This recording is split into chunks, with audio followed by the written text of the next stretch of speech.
and the places that you know seem like fantasy.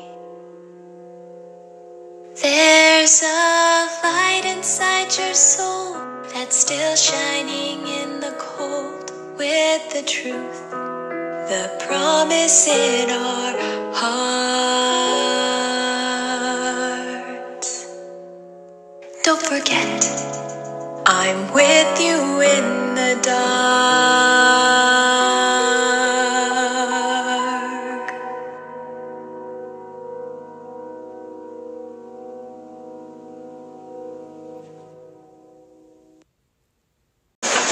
The little engines were busy clearing their railway of leaves and broken branches. Peter, Sam and Rusty often worked together. One day, Rusty helped Peter, Sam to a water tower. And once there, whistled goodbye. Peter, Sam felt much better after his long drink, but the trucks were bored. Let's break away, they giggled. Their loads were heavy and the couplings old. One snapped.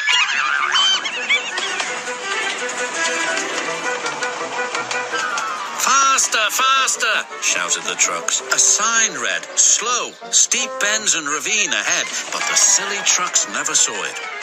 Then it was too late.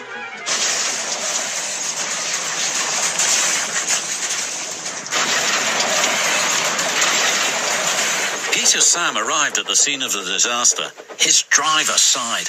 This was our fault. We didn't secure them properly. We'll have to get help to pull them out. The Fat Controller will be very annoyed. And he was.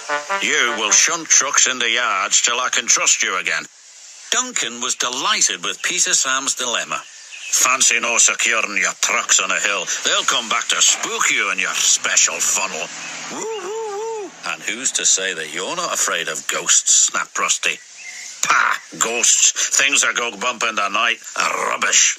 Well, I'll tell you a story that'll make your funnel quiver, Rusty said. A long time ago, a little engine was returning home.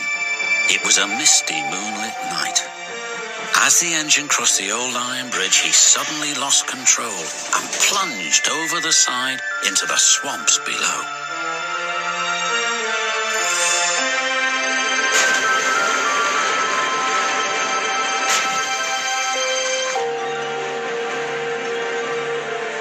He was never found again.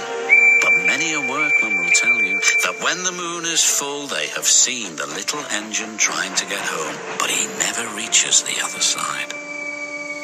So what do you think of that, Duncan? Pah, nonsense, replied Duncan, and he puffed away. Never mind him, Peter, Sam. He'd be frightened if he really saw a ghost. This gave Peter, Sam's driver an idea. Let's play a trick on Duncan.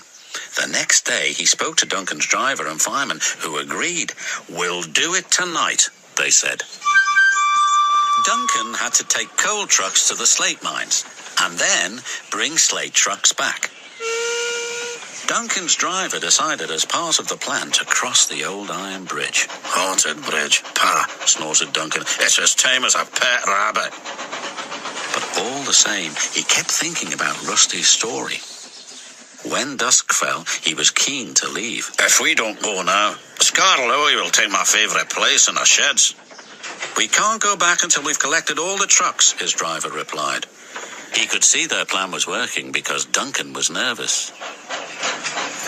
When night fell, they set off. The moon was full, and the mists were rising around the old iron bridge. Duncan whistled, and the sound echoed everywhere.